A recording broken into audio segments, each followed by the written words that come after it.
the Mandolorian and Grogu first reactions. Let me tell you about our experience without telling you about the movie.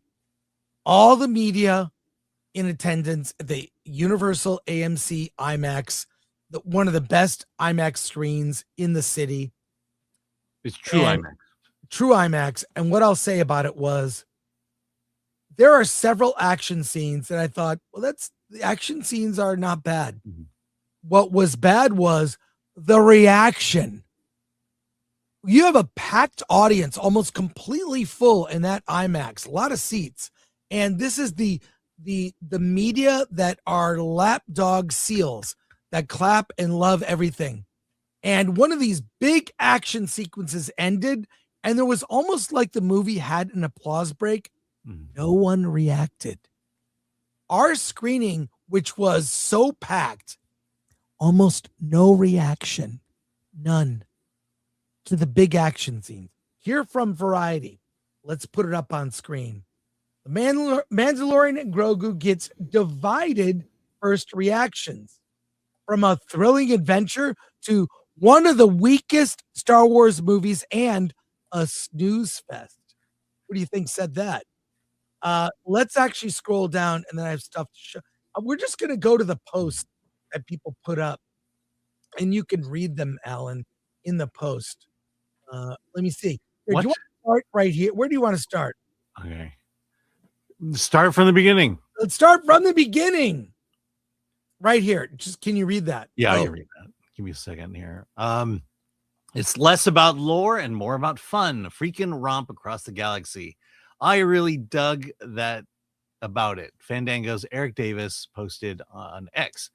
I also really dug Ludwig Göransson's score, especially the parts that felt like an homage to the 80s synth-driven horror and action thrillers. It reminded me of how fun Star Wars can be when it stops worrying about canon homework and just cuts loose.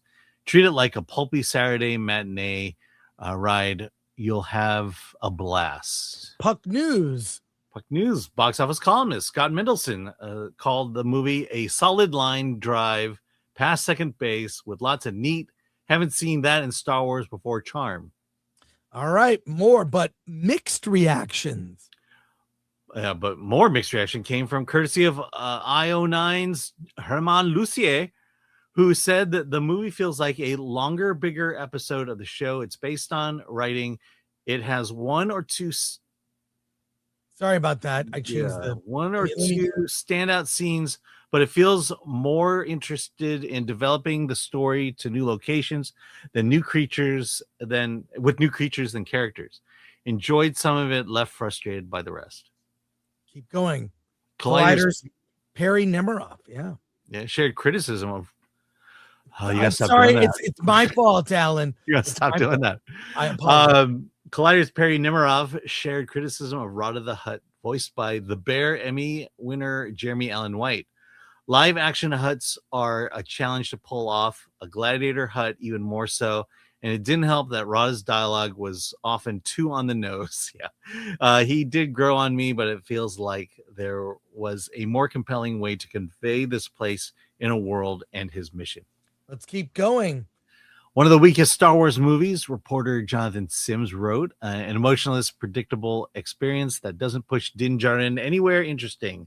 Dull, unexciting fight scenes, just CGI monsters, action figures mashed together, and long, colorless, made-for-TV movie. I agree with that one.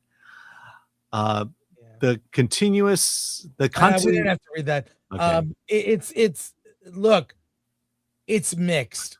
It just goes over. Yeah, you're making everyone see something. I mean, it's mixed reaction. I did say there's I'll say a couple things, and let's go over this. The premiere was actually in Hollywood. Mm-hmm. So here is Katie Sackhoff. Let's play this. She was all smiles at the Mandalorian and Grogu premiere. Look at her. I like Katie Sackhoff. She's there to party. Yeah, look at this. Katie, that's fine. Woo!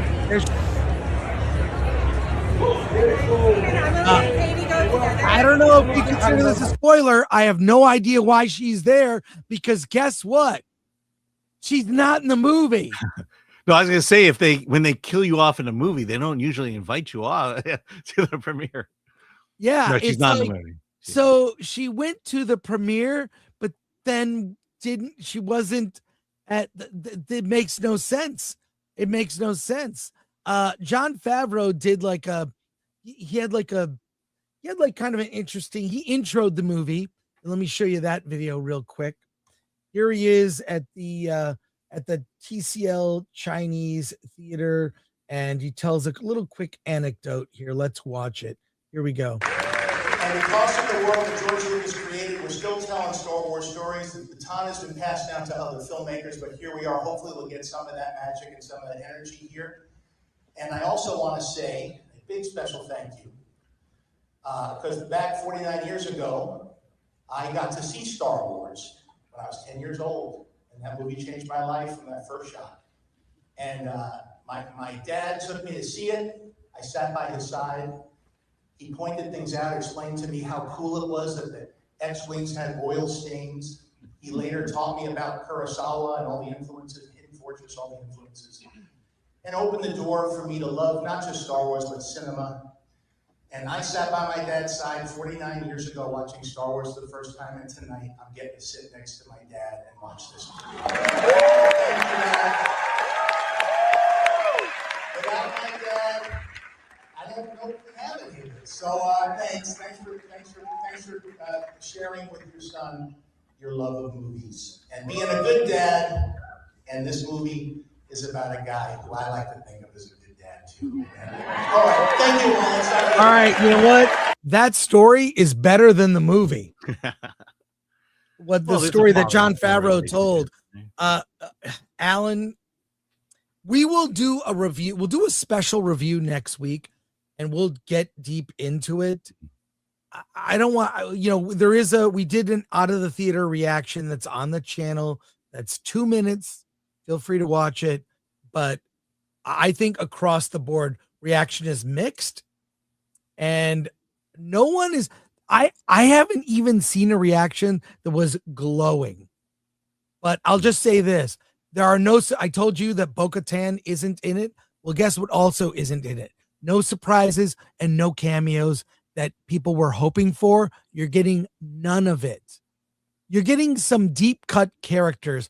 I'll point out what they are in our review later. I won't spoil that now. Because it would be going down a rabbit hole. Things that I noticed that no one else noticed, but that's okay. Yeah. I think there's a breakout character in Trapper Wolf. I think people will be drawn to it and will get a reaction out of the appearance of this character. Yeah, I can't wait to see Trapper Wolf in future Star Wars movies. That's Dave Filoni's character. Oh, great. You just gave it away. You spoiled the movie. Everyone knows this. Dave Filoni put himself in the movie, but we'll get into it. The reactions are mixed. Now, here's what's significant about that. For every Star Wars movie that we have seen released by Lucasfilm, the first reactions of people going to see it are always over the moon positive. Yeah. Always over the moon positive. And guarantee you, everyone at the Chinese theater loved that movie. And let's just say that was broken by The Rise of Skywalker. It was the first time I'm like, oh, people really did not like that. Did not like it. And if the reactions are mixed from the people going to the world's premiere, wait until it opens next week. And we'll have our review on Tuesday.